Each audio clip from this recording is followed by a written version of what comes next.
Je crois à l'influence immense des images. On voit arriver dans les équipes de cinéma des femmes, des jeunes femmes qui se sont dit mais le son ça m'intéresse, il y a des cadreuses, il y a des directrices de photographie. Offrir au monde tous ces récits manquants, toutes ces femmes, toutes nos mères, toutes ces femmes noires qui n'ont pas eu la parole. Il y a des filles à la régie, à l'administration. Et puis ensuite, elles ont été aussi souvent filmées par des hommes. Donc là, on ouvre une nouvelle page. Notre silence ne nous protégera pas. J'ai envie de dire ce soir que nous ne nous tairons plus. En mai 2025, le public cannois pourra découvrir, projeté en hors compétition, Vie privée, le nouveau film de Rebecca Zlotowski.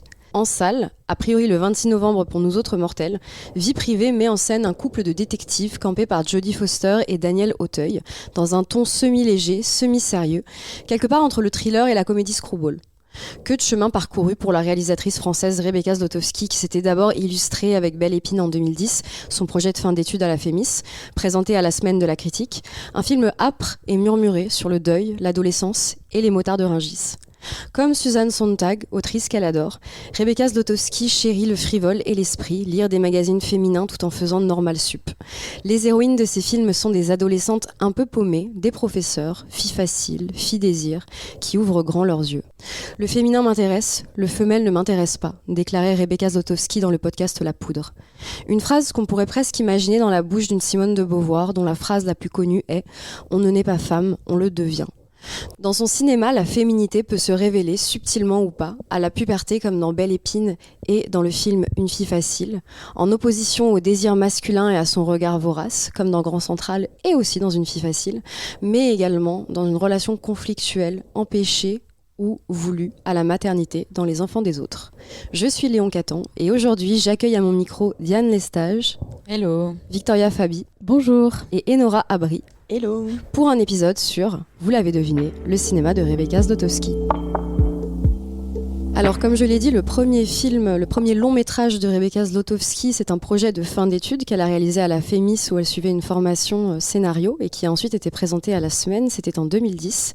Victoria, peux-tu nous parler de Belle Épine ? Chaque vendredi soir, des centaines de jeunes se défoulent sur 2 routes. Et le danger, c'est parfois la mort. Je donnerais tout pour avoir un appart comme ça avec personne qui me fasse chier. Si tu viens me chercher et que tu m'amènes au circuit, je te laisse un double des clés. Allez, cours!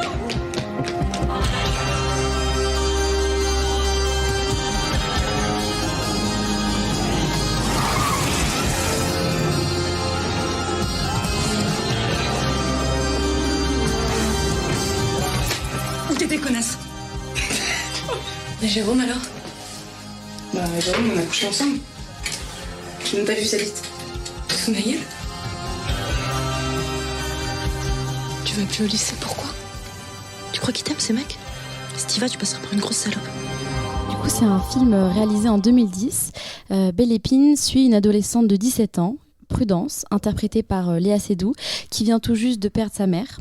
Ainsi, elle vole dans les magasins, elle fait la fête, elle se fascine pour les motards de Rungis.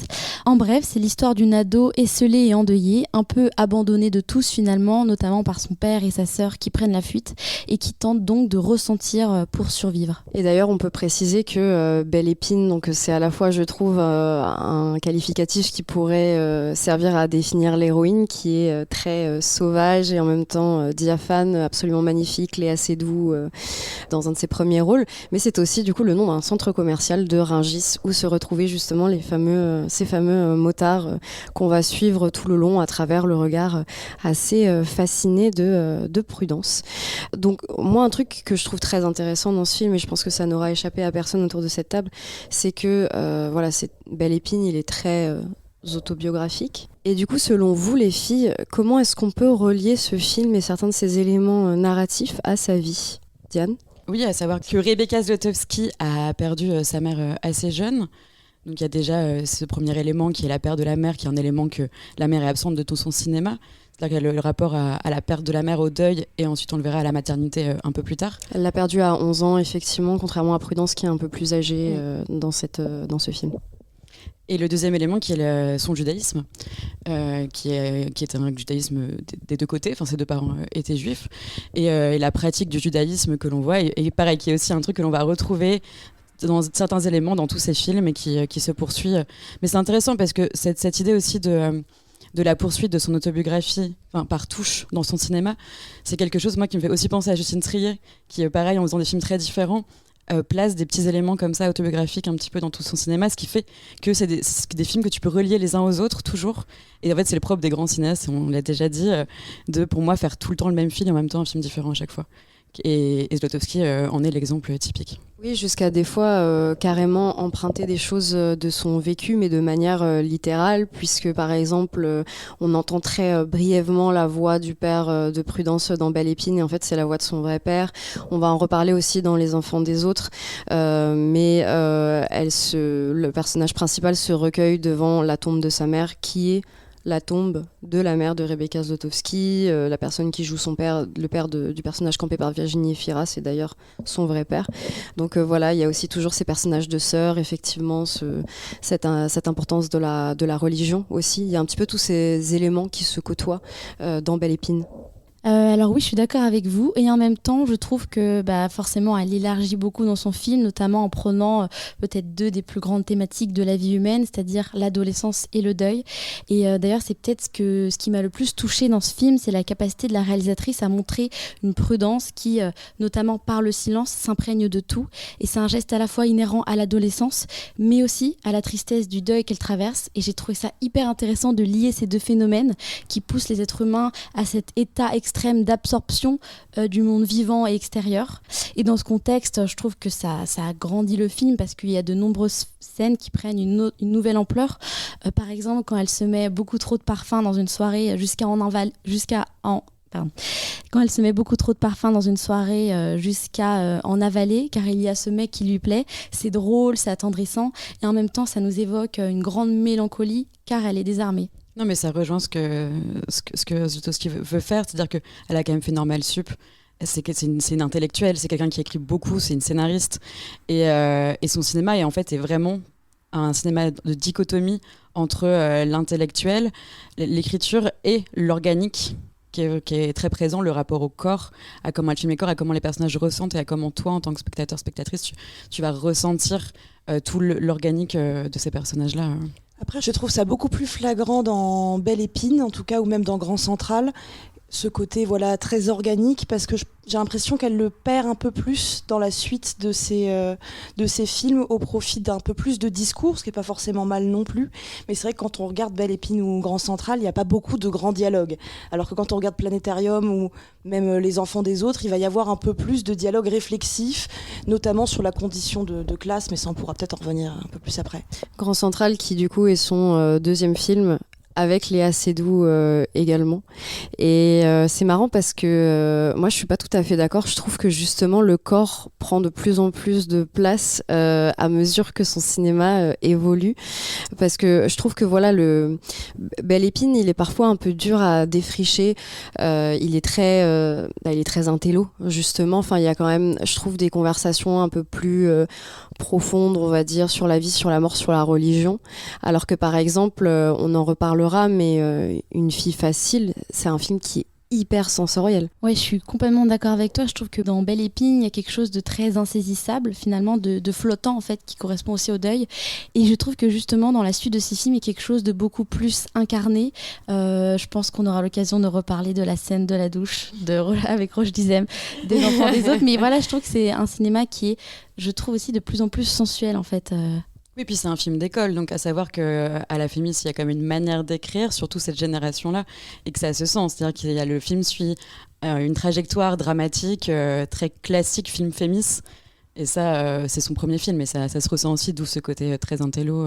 Et petite question, comment est-ce que tu définirais en quelques mots un film Fémis ? Parce que c'est peut-être pas évident pour tout le monde. C'est une manière d'écrire un scénario qui se décuple de cinéaste en cinéaste, et après, avant que les cinéastes trouvent leurs pattes.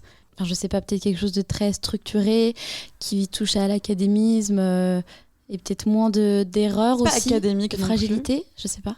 Mais oui, c'est très écrit, quoi. C'est vraiment l'écriture qui va primer. Du coup, moi, j'ai revu le film pour préparer le podcast, mais c'est vrai que c'était un peu un film d'adolescence. Et en même temps, toi qui es adolescent, tu te reconnais tellement dans ce film quand tu le vois à 17 ans, où il y a vraiment cette idée un petit peu de rébellion, de ressenti adolescent. Et je savais pas du tout, le film, je l'ai vu 2-3 fois à cette époque-là. Je ne l'ai jamais revu, et c'est vrai que je me suis toujours demandé, mais qu'est-ce que c'est de revoir ce film en étant adulte et en ayant du vécu et en n'étant pas cette naïve adolescente lycéenne. Et en fait, le film a pas tant bougé. Je trouve qu'il est encore marqué. Il traverse très bien les décennies. Oui, je trouve qu'il évoque plein de choses et c'est un bel hommage également aux jeunes filles un peu neurotiques, puisque le film met en scène une rébellion, une sorte de liberté qui est finalement procurée par quelque chose d'affreux, vu que c'est la perte de la mère. Et pourtant... En fait, Prudence, justement, c'est quelqu'un d'assez silencieuse, qui prend pas trop de place, etc. Enfin, en tout cas, ça n'a rien à voir avec sa nouvelle copine, qui, elle, justement, est un petit peu une grande gueule, se balade seins nus, fume des clopes, traîne avec des motards. Justement, il y a quand même une fascination très en retenue chez Prudence, qu'on retrouve aussi, je trouve, après avec pas mal de ces héroïnes qui sont soit des femmes très articulées, soit un petit peu taiseuses, un peu mystérieuses en fait.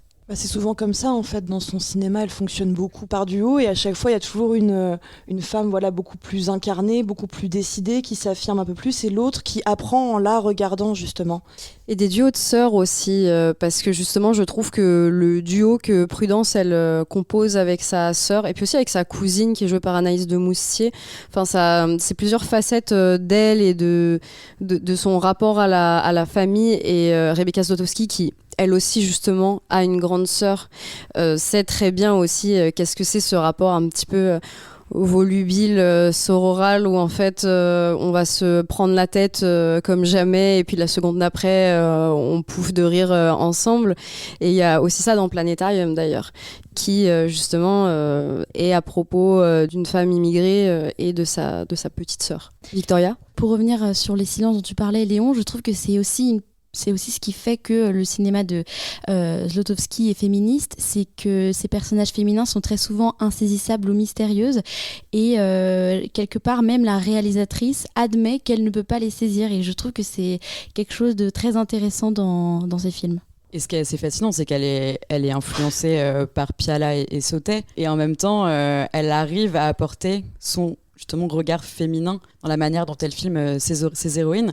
Or, quand on voit Belle Épine, justement, à l'intérieur, on est vraiment chez Piala, notamment dans Loulou. Enfin, vraiment, l'appartement, c'est quasi le même. C'est assez fascinant la manière dont elle a infusé ces cinéastes des années 70-80 et en même temps qu'elle a apporté son vécu à elle de jeune femme à l'époque. Et c'est pas encore flagrant vu qu'on parle d'une adolescente dans Belle Épine, mais elle a aussi une grande fascination, Rebecca Zlotowski, pour les stars de cinéma et les comédiennes en particulier. Et ça me fait penser à ce que tu disais, Victoria, sur cette charge d'intangible, parce qu'en fait, la réalisatrice a expliqué à plusieurs reprises que être privée de sa mère à un âge aussi jeune, c'était aussi finalement se priver d'une initiation à la féminité, vu que souvent les jeunes filles apprennent quelque chose de la féminité aussi à travers leur maman.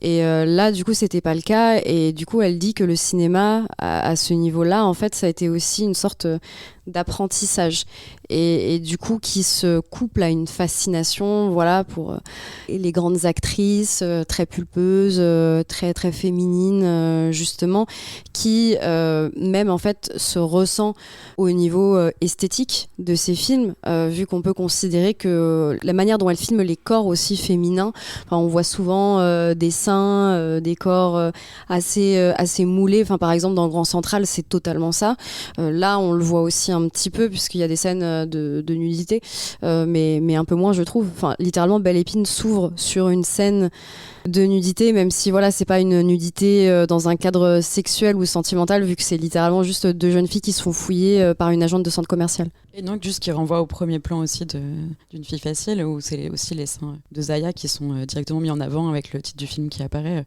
Il y a vraiment cette idée de montrer la poitrine féminine Et pour revenir sur ce regard féminin, féministe, notamment son regard sur les corps féminins et sur la sexualité, il y a une scène de Belle Épine qui m'a un peu dérangée. C'est-à-dire que donc c'est une scène où Prudence couche avec Franck et où quand même la caméra est beaucoup dirigée sur le corps de Léa Seydoux.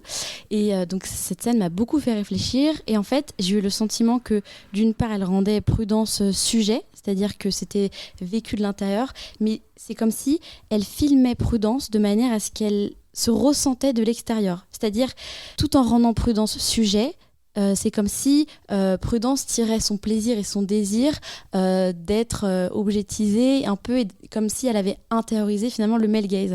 Et je trouve que ça, c'est quelque chose qui se retrouve souvent dans la filmographie de Zlotowski, où il y a quelque chose d'assez trouble comme ça, qui fait des allers-retours entre un regard féminin clair, où les femmes sont sujets, et en même temps quelque chose où il y a toujours ce regard masculin sur le corps des femmes qu'on comprend dans la manière dont elle filme les corps. Oui, moi je trouve aussi que ça rejoint le côté un peu cérébral de ces héroïnes, où en fait, comme elles sont beaucoup repliées sur leur intériorité, elles se regardent vivre également.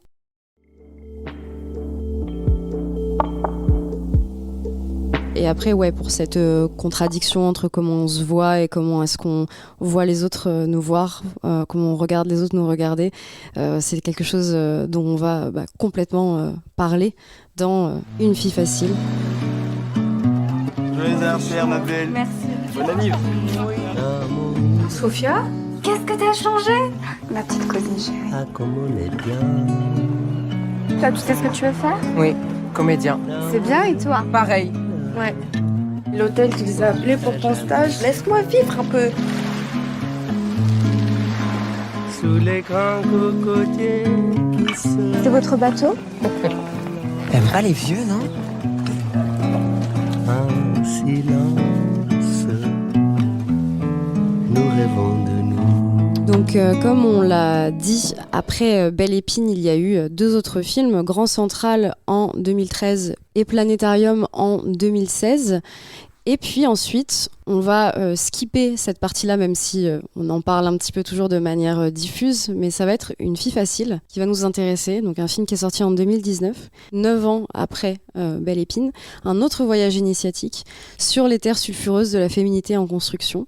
Et Nora, je vais te passer la parole pour que tu nous expliques un peu de quoi il s'agit. Alors effectivement, Une fille facile a été présentée à la quinzaine des réalisateurs en 2019 et c'est un film qui se passe à Cannes, alors c'est tout à fait à propos. Et dans cet endroit solaire, Rebecca Zlotowski nous raconte l'histoire de Naïma, incarnée par Mina Farid, dont c'est le seul et unique film pour l'instant, une jeune fille qui vient de fêter ses 16 ans. Et lors de ses vacances d'été, sa cousine Sophia, incarnée par Zaya Dehar, vient lui rendre visite suite au décès de sa mère, donc là on retrouve encore la thématique du deuil qui se glisse en filigrane. Cette fameuse Sophia va faire découvrir à Naïma son monde, celui des filles faciles, mais qui le revendiquent sans honte, qui usent de leur charme pour obtenir les faveurs des hommes riches. Les 2 cousines vont faire la rencontre d'Andrés, un riche quadragénaire brésilien, et de son assistant Philippe, qui est incarné par Benoît Magimel et qui livre ici certainement une de ses meilleures performances. Ce scénario est une sorte de synthèse de toutes les thématiques qui construisent le cinéma de Rebecca Zlotowski, parce qu'on retrouve la conscience de classe, qui animait déjà Belle Épine et surtout Grand Central, mais aussi ce rapport à la féminité et à l'amitié féminine et à l'éveil du désir. Donc nous suivons cet été à travers les yeux de la jeune Naïma qui va découvrir les pratiques de sa cousine et va être tentée de les suivre. Ce qui est important dans ce scénario, c'est que Rebecca Zlotowski, si elle ne fait pas de Naïma une enfant parfaitement innocente, ne perd jamais de vue l'âge de son personnage et donne ainsi à l'éveil de sa curiosité et de son désir un côté très enfantin, très touchant, notamment dans la relation qu'elle développe avec Philippe, donc incarné par le toujours fameux Benoît Magimel. Un dernier mot pour terminer sur le choix de son actrice principale, Zaya Dehar, qui est bien évidemment connue pour l'affaire Zaya Ribéry. Et si c'était pas son premier film, parce qu'elle était déjà apparue dans Joséphine Sarondy, c'est la première fois, et d'ailleurs la seule, où on la voit dans un rôle principal. Et ce rôle, il est tout à fait forgé pour elle. Alors au-delà du fait d'avoir déjà pratiqué l'escorting, ce qui a fait qu'elle a pu donner quelques tips à Rebecca Zlotowski pour écrire son scénario, mais sans pouvoir revenir là-dessus après, ce rôle renvoie aussi à ce qu'elle a toujours défendu dans ses interviews, c'est-à-dire qu'être une fille facile n'est pas une insulte, n'a rien de sale ou de dégradant, et c'est exactement ce que le film montre, car si certains personnages se permettent de la juger, c'est pas le cas de la caméra de Rebecca Zlotowski qui ne cesse de sublimer ses 2 héroïnes. Oui, le film a presque une charge un petit peu méta finalement, vu que en fait c'est presque aussi une réponse aux critiques directes qui ont pu être faites, non pas sur le personnage de Sofia, mais sur Zaya elle-même. Oui, franchement, c'est une des raisons pour lesquelles j'adore cette réalisatrice, c'est que j'ai l'impression qu'elle se prend souvent d'affection pour les sujets qui suscitent des malaises, soit parce qu'on n'en parle pas, comme dans Les enfants des autres, ou soit parce qu'on en parle mal, comme dans le film Une fille facile par exemple. Et je trouve que là où c'est une réalisatrice extrêmement fine, comme ce que tu disais tout à l'heure Diane, qu'elle a un sens de l'analyse assez incroyable, c'est qu'elle parvient avec un certain naturel et sans jamais chercher à démontrer vraiment non plus, à développer et questionner l'ambivalence de certains sujets brûlants. Et en fait, à ces questions, elle va jamais répondre oui ou non, mais elle va nous montrer qu'il existe d'autres manières de penser, de vivre et de se ressentir. Et c'est pour ça, je trouve qu'on pourrait presque qualifier le cinéma de Zlotowski d'existentiel. Et d'ailleurs, elle le dit en interview que le cinéma, bon, c'est pas thérapeutique, mais ça l'aide quand même un peu à vivre et à cheminer, quoi. C'est exactement le cas dans Une fille facile, par exemple. Elle va démonter certains clichés tout en validant, on va dire, certains autres.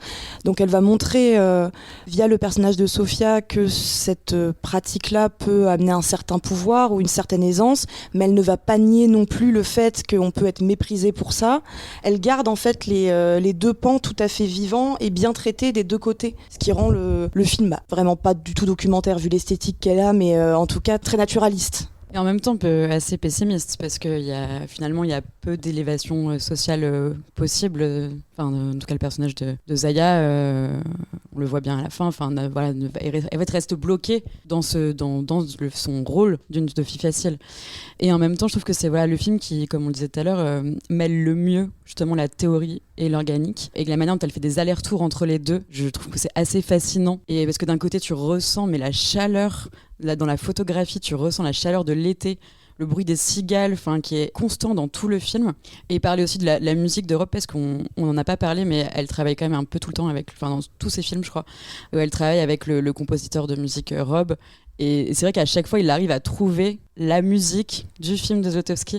Et ça, c'est assez fascinant. Et notamment dans celui-là, je trouve qu'il il accompagne parfaitement l'idée des deux personnages, de ces deux héroïnes. Et c'est assez beau.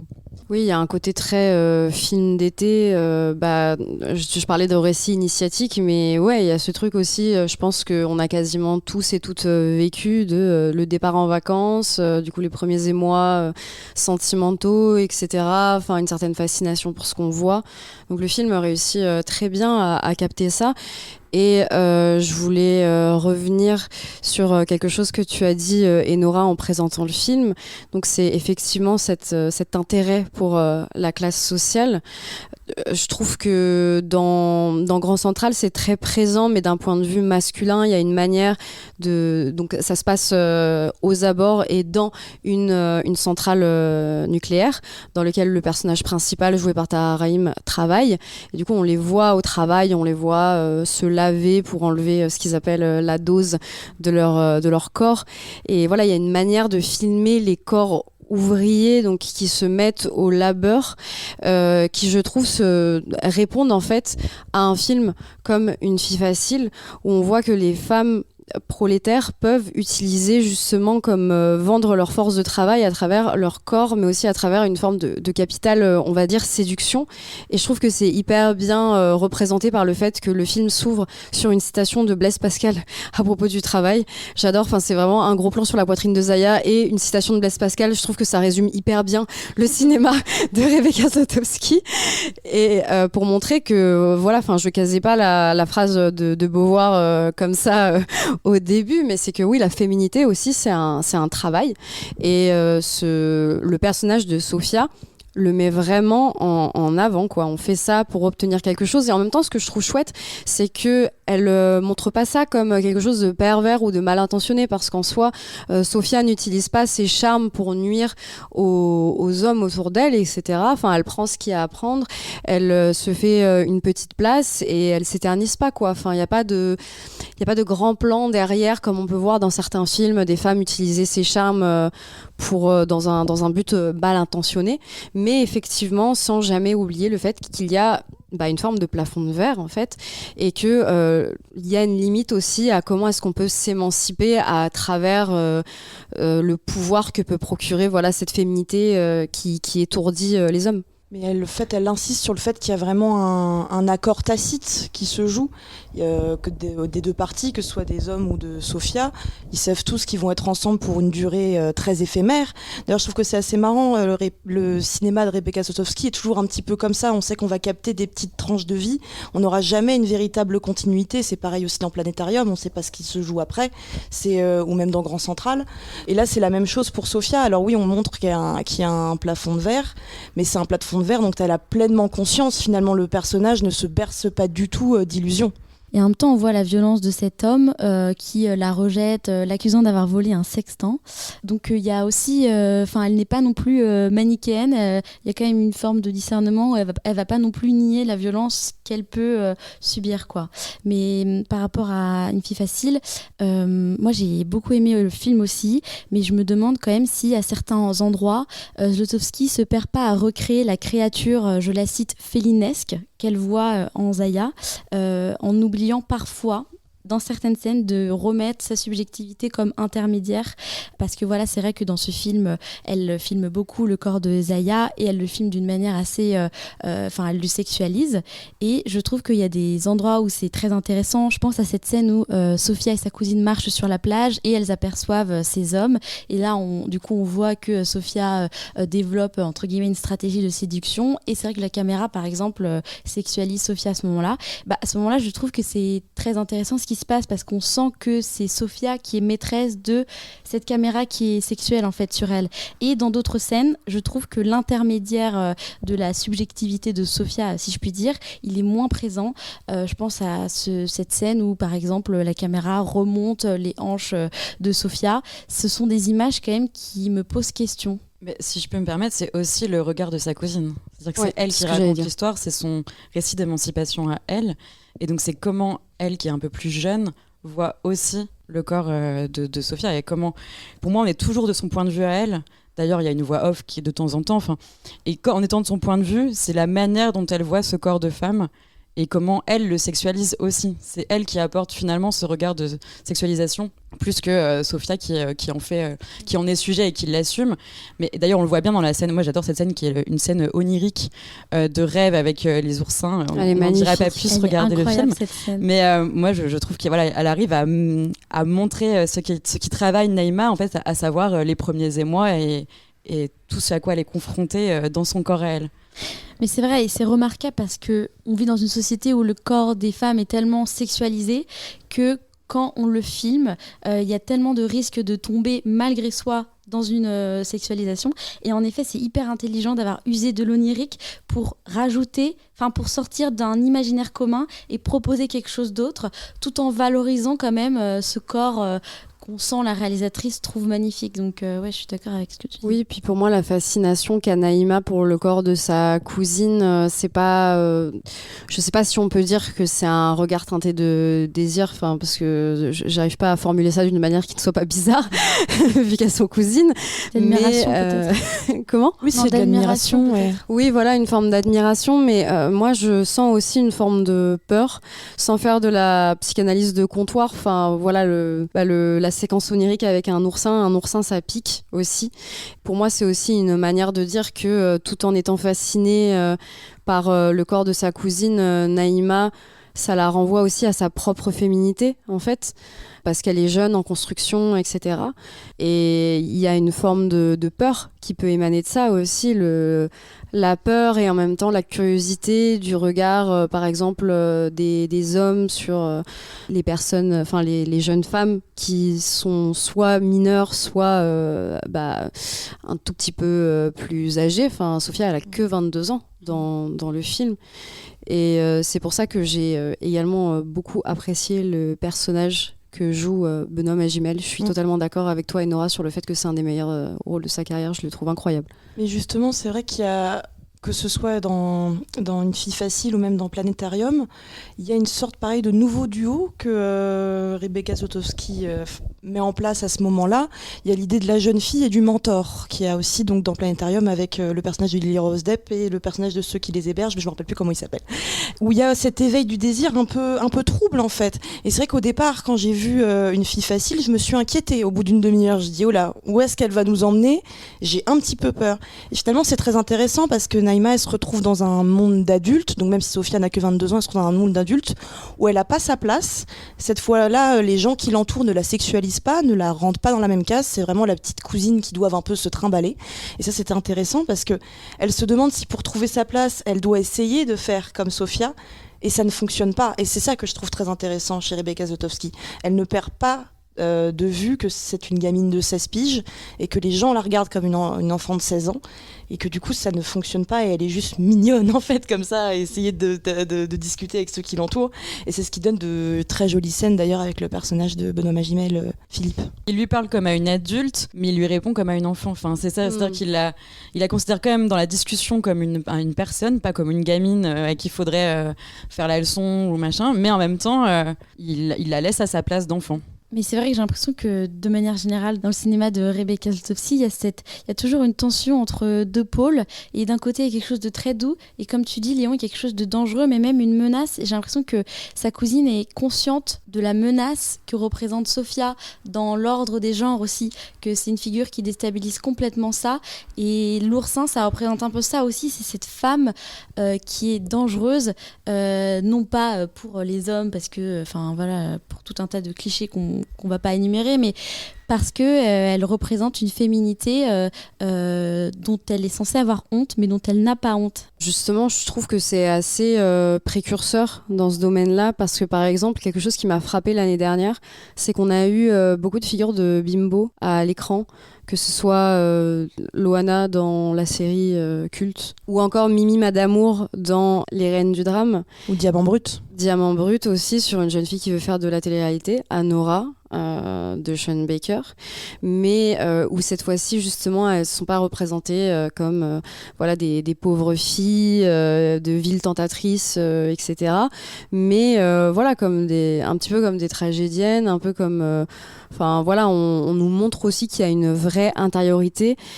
Et que finalement, c'est peut-être aussi à travers l'expression de cette féminité hyper exacerbée que ce sont les plus sincères, parce qu'en fait, elles visibilisent aussi le fait que la féminité, c'est un travail. Et que du coup, un travail aussi, ça nécessite, par exemple aussi déjà de travailler son apparence. Du coup, jusqu'à aller parfois dans une forme de chirurgie esthétique outrancière, etc. Enfin, le clinquant, tout ça. Pour moi, ce film, il est un peu un préambule à cette réflexion-là qu'on peut voir de plus en plus développer aujourd'hui, même si je n'ai pas la prétention d'affirmer qu'une fille facile a inspiré la Palme d'Or 2024. Hein. Mais, peut-être que si. Mais voilà quoi, en tout cas, je pense que c'est dans l'air du temps aujourd'hui, et le film est sorti en 2019 par ailleurs. Après, il y a aussi le déterminisme social qu'on a un petit peu évoqué. Et justement, le personnage de Naïma, je trouve ça assez intéressant en termes de symbole, qu'il y ait cet hôtel qui soit surélevé. Et comme l'été est une petite bulle où on découvre des choses, l'été est aussi une petite bulle où elle se place dans un milieu social qui n'est pas le sien, notamment sur ses yachts avec ses hommes et ses hôtels et ses beaux repas, etc. Et qu'en fait, à la rentrée, elle va devoir retourner à sa place, c'est-à-dire tout en bas, dans les cuisines. Et je trouve qu'il y a un truc quand même de déterminisme social assez fort et assez très marqué. En mode, l'été, c'était bien sympa, mais tout va rentrer à sa place, en fait, à la rentrée, quoi. Chose qui me fait un peu penser d'ailleurs à la trajectoire du lycéen dans Les enfants des autres, et justement c'est de ce film dont on va parler maintenant, vu qu'il s'agit du dernier en date de Rebecca Zlotowski. Il est sorti en 2022. Mais avant d'entrer dans le vif du sujet, Diane, tu voulais nous dire quelques mots sur une série, parce que Rebecca Zlotowski a aussi réalisé une série pour Canal+ en 2019, et ça s'appelle Les Sauvages. Oui, c'est ça. Donc c'est juste ça sort en même temps qu'Une fille facile. Et c'est l'adaptation d'une saga de Sabri Louata, qui est un scénariste écrivain d'origine algérienne, qui est donc une saga familiale qui est consacrée à une famille kabyle, et aussi qui s'intéresse à la victoire aux élections présidentielles du premier président français d'origine algérienne. Donc voilà, c'est quelque chose qui n'est pas encore arrivé dans la vie réelle. C'est Roche Dizem qui joue le rôle principal, que l'on retrouve justement dans Les enfants des autres juste après. Donc il y a déjà cette idée de le mettre un petit peu en personnage, où elle le filme comme quelqu'un de très élégant, avec beaucoup de...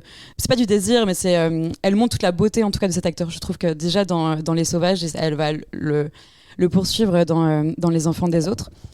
C'est une série qui est une sorte de fresque, donc, mais qui est aussi un film un peu policier, un thriller, et qui fait surtout l'état des lieux de notre société, donc l'immigration, le racisme, le fonctionnement de nos institutions, la citoyenneté, et évidemment l'histoire coloniale. C'est assez loin de son cinéma en termes de mise en scène, mais ce qui est assez intéressant, c'est qu'aucun de ses films, d'ailleurs, en termes de mise en scène, ne se ressemble. Et pourtant, on retrouve quand même les questions d'identité, les questions de la famille et de l'ancrage dans un réel très fort, parce que même si voilà, tout à l'heure on a parlé d'onirisme, quand même tous les films de Rebecca Zlotowski sont situés, en tout cas ancrés dans le réel, et parlent d'histoires universelles. Et c'est assez beau parce qu'elle voilà, elle s'empare de ce sujet-là. Et d'ailleurs, je pense qu'on retrouvera ces thématiques du film policier dans Vie privée, que l'on verra bientôt. Et du coup, comme tu le dis, Roche Dizem donc réapparaît, il a même un rôle très très important auprès de Virginie Efira dans Les Enfants des autres. Et toi, Rachel, pour les stages, t'as rempli le tableau? Ah non, j'ai pas rempli le tableau, mais j'ai quelqu'un. Une description? 1m95. Je suis amoureux de toi. Et une petite fille de 4 ans. Il est parti. Ah, c'est elle qui l'a quitté. Papa, tu vieillis mal, hein. Je veux la rencontrer. Je veux rencontrer Lila. C'est rien d'évident, tu sais. Les enfants des autres, parfois.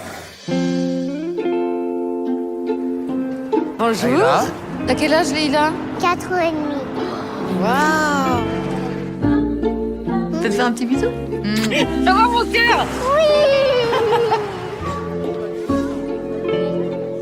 Bonjour Alice, moi je suis Rachel. Pardon, bonjour Rachel. Bah alors, oui, les bisous, les bonjours à Rachel. Pourquoi Rachel est tout le temps là? Moi, je veux qu'il s'en aille. Mais si tu crois un jour que... Elle a 5 ans. Pas t'apprendre qu'à cet âge-là, ça veut absolument rien dire. Je dirais que tu fais semblant de pas comprendre que je m'attache à elle. À la fin de la journée, c'est vous, son père et sa mère, pour toujours. Que je resterai une figurante. T'exagères. Puis Les Enfants des autres, donc, qui est sorti en 2022, c'est à la fois une histoire très simple, c'est un mélodrame, et en même temps c'est sur un sujet que l'on n'a jamais vu au cinéma de cette manière-là. C'est l'histoire de Rachel, qui est jouée par Virginie Efira, qui est une prof de français qui a une 40aine d'années, et qui rencontre Ali, donc joué par Roche Dizem, qui est un papa divorcé, papa d'une petite fille de 4 ans. Donc c'est un film dont la thématique principale est le désir de maternité et surtout l'horloge biologique qui condamne les femmes cis qui aimeraient avoir des enfants. Et comment aimer aussi donc ceux des autres et comment s'en détacher. Et je ne sais pas si vous savez, mais c'est une thématique qui a été beaucoup traitée dans la chanson française, d'aimer les enfants des autres par des hommes. Beaucoup de chanteurs, je pense à Serge Lama, ce genre de chanteurs, qui ont abordé souvent cette idée de l'enfant de l'autre. Et en fait, on n'avait jamais encore, enfin en tout cas moi j'avais jamais encore vu ça d'un point de vue d'une femme, parce que je trouve que du coup ça implique pour moi une double question, parce que en fait quand tu es un homme, tu peux effectivement aimer l'enfant de ta partenaire et devoir t'en détacher parce que la vie est faite ainsi après une séparation. Mais tu peux, quand tu as 40-50 ans, tu peux encore faire des enfants. Là où une femme, ce que le film va nous montrer avec le personnage de Rachel, c'est qu'elle est à un âge où il lui reste que quelques mois. Ce qui est dit, il y a quand même un compte à rebours très très précis. Donc si en fait elle veut avoir cette maternité qu'elle semble désirer en tout cas. Et c'est marrant parce que je crois que Rebecca Zlotowski considère que c'est un de ses films les plus autobiographiques parce qu'elle l'a écrit pendant le confinement et elle disait que justement son seul sujet à ce moment-là c'était elle-même, parce que de fait elle était avec elle-même quoi, et que justement elle était confrontée à cette espèce de déchirement intérieur en fait, de désir de maternité non assouvi. Et que d'ailleurs, fun story, quand elle a fini d'écrire le scénario, elle est tombée enceinte. Mais oui, je suis totalement d'accord avec toi, Diane. Je trouve qu'il aborde avec vraiment énormément de beauté, de douceur et de complexité la question de la maternité, qui, même moi, m'a touchée parce que personnellement, j'avoue que je sature un petit peu des trucs sur les désirs de maternité, et là j'ai trouvé que c'était hyper bien abordé, parce que aussi ça se détache d'une vision hyper essentialiste de la famille, mais aussi de la transmission, où en fait pour transmettre à la jeune génération ou pour faire famille il faut des liens du sang absolument, ce qui est en train d'être déconstruit aujourd'hui justement avec le concept de faire famille, et ça c'est hyper chouette. Et le film en parle aussi parce qu'effectivement s'attacher aux enfants des autres, ce qui est aussi quelque chose qui est voué à arriver de plus en plus aujourd'hui, ne serait-ce que parce que le cadre familial s'élargit, il n'y a plus que les hétéros qui peuvent avoir des familles, il y a aussi le fait que beaucoup de gens aujourd'hui sont divorcés, et du coup il y a pas mal de familles recomposées et tout, mais il y a aussi quelque chose de très très cool au niveau de cette réflexion par rapport au métier même en fait de Rachel, qui est donc professeure, et on la voit en particulier développer un lien assez fort, et en même temps c'est pas non plus appuyé avec beaucoup de mélo, mais avec un adolescent qu'elle décide qui galère un petit peu et qu'elle décide de défendre. Ça montre aussi que voilà, en fait on peut impacter les enfants des autres sans nécessairement avoir un rapport familial avec eux. Et ça me fait penser à ce que tu avais dit plus haut dans le podcast, Enora, sur le fait qu'elle valorise beaucoup l'impermanence des moments. Aussi ce fait que à un moment dans notre vie, on peut être très proche, par exemple, de l'enfant de notre conjoint ou de notre conjointe, et ça s'arrête. Et c'est difficile, mais en fait c'est comme, elle montre que finalement la vie apporte toujours des interactions et des relations, et après il y a sa sœur qui tombe enceinte, donc elle va sans doute aussi être proche de cet enfant, et je trouve ça beau aussi de pas tomber dans un discours oui on peut aussi aimer les enfants des autres, parce que c'est vrai que en fait elle reconnaît qu'il y a une certaine fragilité à aimer les enfants des autres, elle s'en cache pas, et ça je trouve ça hyper intéressant.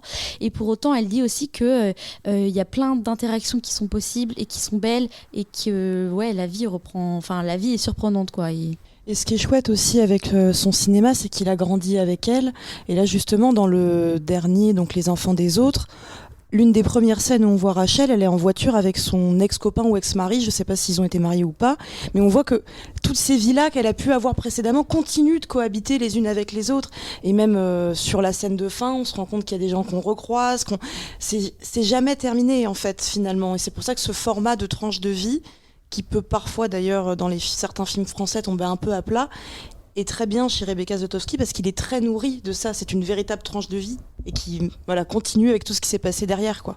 Mais ce qui est beau, c'est qu'on peut aussi justement le voir un petit peu comme une suite de Belle Épine, je trouve, là où les autres films, en abordant des thématiques proches, racontaient des histoires différentes.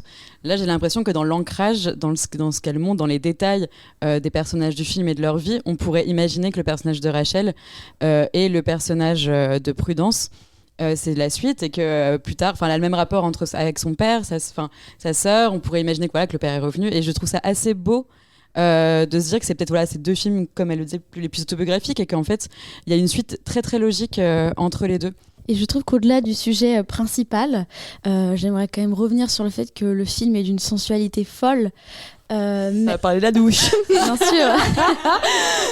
Non, mais je veux dire même sensualité au sens large. Il y a une scène qui m'a beaucoup marquée. Bon, je vais parler des douches après, mais il y en a une qui m'a beaucoup marquée avant, c'est quand justement le couple va au cinéma pour la première fois avec Leïla, donc la petite fille d'Ali, et il y a quelque chose où ils se regardent dans les yeux, et j'ai l'impression qu'on peut vivre en fait le contentement que c'est de construire quelque chose de nouveau auquel on s'était pas attendu, mais c'est tellement beau ce qui se passe finalement. Il y a vraiment un truc plus vrai que nature, je trouve, immédiatement en fait, justement dans sa manière de dépeindre des petits trucs de relations naissantes ou de relations de couple.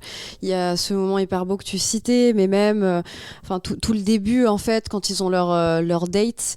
Moi j'ai adoré aussi le fait qu'on voit une scène de sexe où en fait la seule chose que tu vois finalement, c'est quelqu'un qui est en train de chercher un préservatif près du lit. Je veux dire voilà, c'est tout plein de petites choses qui dépeignent des scènes du quotidien avec beaucoup de talent quoi. Ouais, absolument. En fait, je trouve que ce film, il ancre vraiment le charme de la filmographie de cette réalisatrice, parce que je sais pas vous, mais ça m'a fait beaucoup réfléchir ce film sur le choix des actrices de la réalisatrice, parce que je trouve qu'il est très marquant. Déjà, je trouve que les comédiens qu'elle choisit, ils ont quelque chose en commun, c'est-à-dire que ce sont pas forcément des hommes qui ont, physiquement parlant, une harmonie, une beauté de ce genre-là, mais qui sont vraiment très charmants, qui ont ont du chien, qui ont du caractère, qui ont une peau, une voix et qui ont quelque chose de sensuel et d'enveloppant. Oui, et pour moi, c'est un peu la même dans Planétarium. C'est un film que j'aime moins parce que je le trouve un peu trop intello, justement, un peu trop compliqué et qu'on se perd un petit peu dans toutes les différentes ramifications de l'intrigue, du message, etc.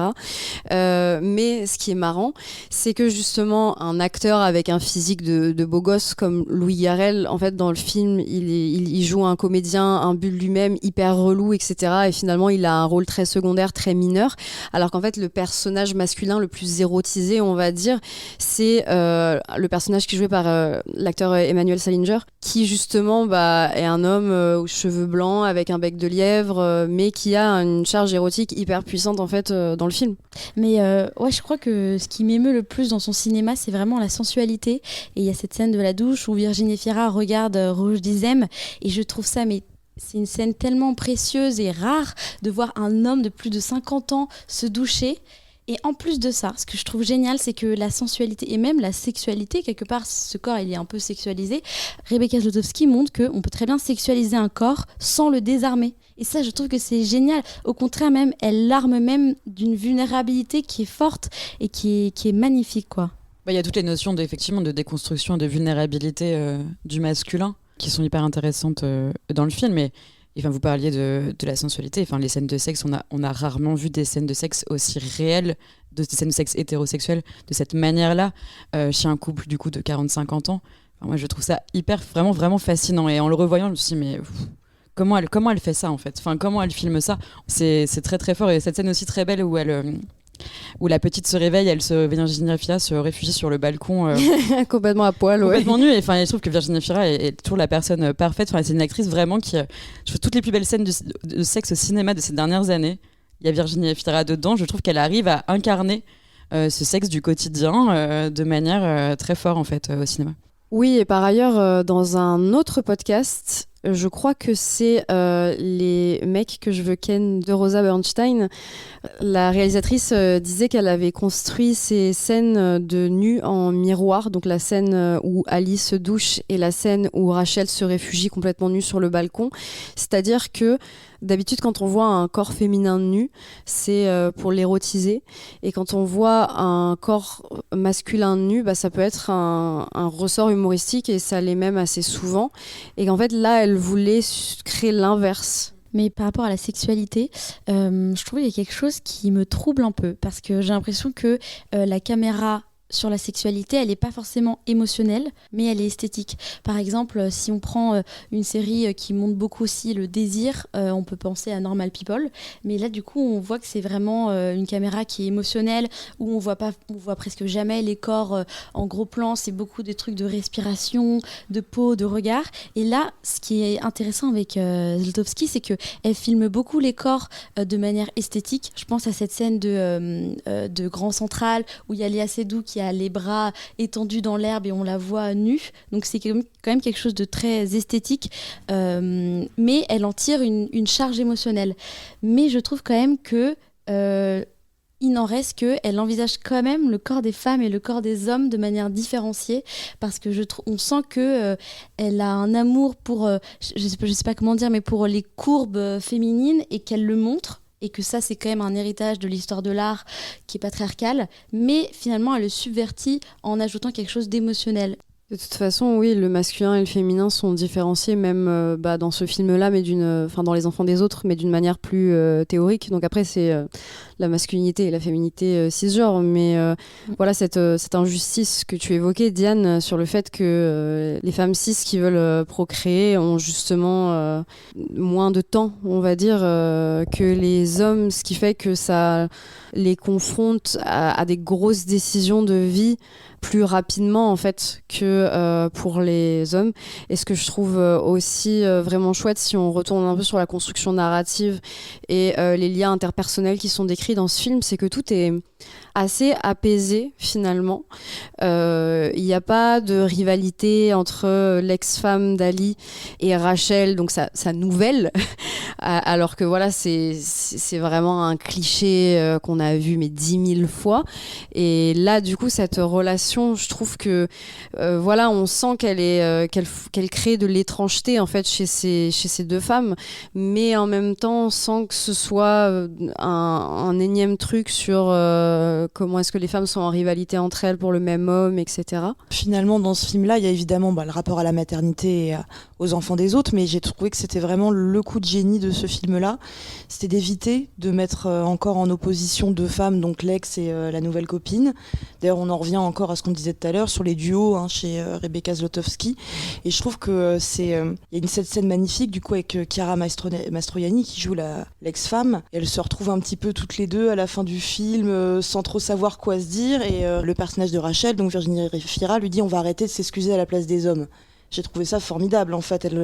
Elle met délibérément de côté cette idée d'aller se faire la guerre entre filles. Elle le verbalise en fait. Mais c'est parce que justement, contrairement à ce qu'on pourrait penser avec des a priori, pour moi, Les enfants des autres, c'est pas tant à propos de l'histoire d'amour que sur ce rapport à la maternité, parce que finalement, même si ces passages de ces moments de dating, etc., ils sont touchants, ils occupent pas une place hyper longue dans le film. En fait, au début, ça se suit très vite. On voit pas la rencontre. On arrive un peu au moment où ils consomment finalement, et les scènes s'enchaînent assez rapidement.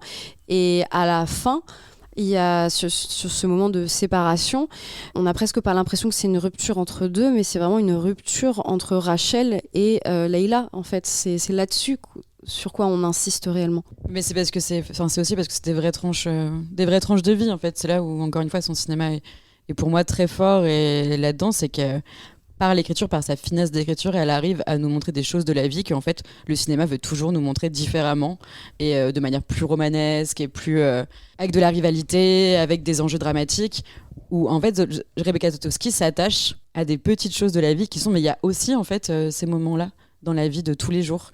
Et en ça, je trouve aussi que d'ailleurs Les enfants des autres pour moi est son plus grand film. Je trouve objectivement que c'est un chef-d'œuvre. Je trouve que c'est d'une perfection d'écriture, de mise en scène et de direction d'actrice qui est unique, et de regard comme on a rarement vu, et que vraiment je vois pas comment elle peut faire mieux que ce film-là. Donc aïe. Bon bah c'est fini. Il faut qu'elle arrête.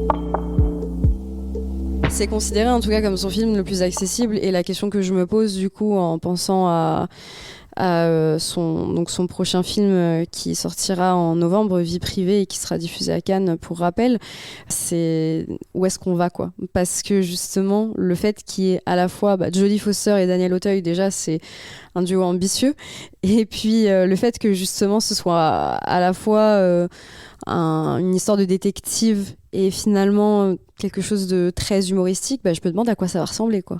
C'est pour ça, là, justement, ce qui m'avait un petit peu intriguée quand j'ai vu le synopsis, c'est que je me suis dit, ça y est, là, on quitte la tranche de vie, finalement. Là, on va avoir un arc narratif défini, avec le côté thriller, etc. J'espère, et je pense qu'elle va le maîtriser, mais c'est vraiment le truc qui me fait un peu bizarre de voir ça dans sa filmographie. C'est ce que j'allais vous demander, peut-être pour conclure, mais qu'est-ce que ça vous évoque, du coup, ce prochain film ? Est-ce que vous avez hâte ? Moi, j'ai hâte de voir son regard sur Jodie Foster. Il y a aussi Virginie Fira, d'ailleurs, au casting. Enfin, j'ai hâte de voir comment elle va filmer ces deux femmes-là. Et sinon, moi, j'ai hâte de découvrir le film. Je lui fais confiance, et je trouve ce mélange des genres intéressant, et finalement qui, au regard de sa filmographie, si je puis dire, lui ressemble, et que j'ai hâte de voir comment elle va mêler ça avec un peu le fil rouge, les fils rouges de sa filmographie, c'est-à-dire l'observation, le désir. Ça peut être super intéressant et riche à voir. Moi, j'ai aussi vraiment hâte de découvrir un peu plus l'esthétique du film, parce que là, je crois qu'il n'y a qu'une seule photo qui est sortie, je crois. Ouais, tout à fait. J'ai hâte de découvrir cette esthétique, parce qu'elle a aussi beaucoup évolué, que ce soit dans Une fille facile, Planétarium, et même Les enfants des autres. Enfin, c'est jamais des films dont la photographie se ressemble. Donc j'ai hâte de voir où est-ce qu'elle va nous embarquer cette fois-ci. Et toi, du coup, Léon, ce serait quoi tes attentes par rapport à ce prochain film ? Le côté screwball me hype pas mal, parce que on parlait de la judéité dans les films de Rebecca Zlotowski, c'est à la fois des considérations religieuses mais aussi de l'humour juif. Enfin, moi je trouve qu'il y a beaucoup d'humour juif dans ces films, et qu'il y a aussi par exemple dans le cinéma de Chantal Akerman. Et Chantal Akerman, elle définit l'humour juif comme quelque chose qui touche à la fois au ciel et à la terre, donc il y a quelque chose d'un peu spirituel et en même temps de très concret. Et par exemple, je trouve qu'une scène qui représente hyper bien ça, c'est dans Les enfants des autres, quand Rachel, sa sœur et leur père, qui d'ailleurs est joué du coup encore une fois par le père de Rebecca Zlotowski, sont au cimetière, vont se recueillir et ensuite ils passent devant une tombe d'une femme au nom... vous verrez. Et du coup voilà qui viennent juste pour se taper une bonne tranche de rire alors qu'on est dans un cimetière et qui viennent d'aller se recueillir sur la tombe de quelqu'un qui leur était cher et de pleurer. Donc moi j'avoue que j'ai envie de voir aussi ce côté plus humoristique et je suis certaine que on va y arriver vu le talent du casting et puis de son talent à elle d'écriture. Donc voilà, ça clôt mes attentes sur vie privée de Rebecca Zlotowski. Et d'ailleurs, vous entendrez peut-être parler de notre avis si vous écoutez notre débrief cannois de cette année. Et peut-être qu'il y aura même soyons fous, une petite critique à la clé, vu que certaines d'entre nous seront au festival. Et sinon, il faudra attendre le 26 novembre 2025 pour le voir en salle. Donc c'est encore une fois, je le rappelle, avec Jodie Foster, Virginie Efira et Daniel Auteuil. Voilà, c'est ce qu'on avait à dire en tout cas et à analyser sur Rebecca Zlotowski. Diane, Victoria et Nora, merci beaucoup d'avoir participé à cet épisode. Merci. Merci à toi Léon. Et merci à nos auditeuristes. On espère que cet épisode vous a plu. N'hésitez pas à le partager sur vos réseaux sociaux et à nous mettre des petites étoiles et des petits commentaires gentils. Ça fait toujours plaisir. Et on se retrouve donc à la fin du mois pour notre débrief habituel du Festival de Cannes. Salut!